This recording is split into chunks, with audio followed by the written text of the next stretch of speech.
Let's take a look at the ingredients.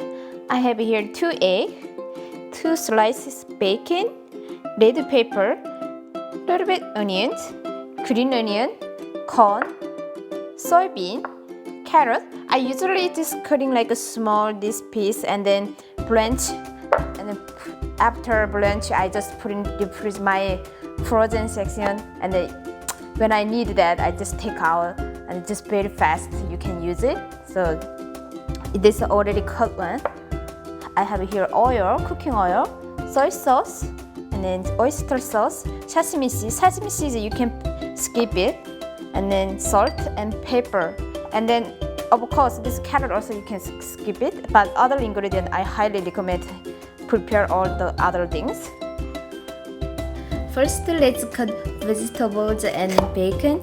You can find the omelette with various fillings almost everywhere in the world, from Korea to US to France and many other countries. The earliest omelets came from ancient Persia and spread from there.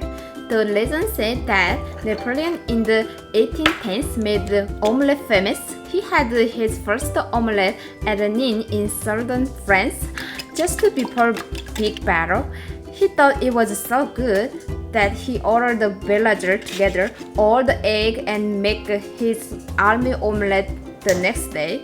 The soldiers liked it and they won the battle. I think that the filling is most important part. Start with frying the vegetable and bacon. You don't need to add any oil because lots of tasty oil come out from the bacon. Fry until it's slightly brown and add vegetables. What vegetables you use is up to you, but I like this mixture of pepper, onion, corn, soybeans, and carrots. Turn your stove lower heat. Use a non-stick pan when cooking the egg. Don't cook it too long so it's tasty, moisture, and soft.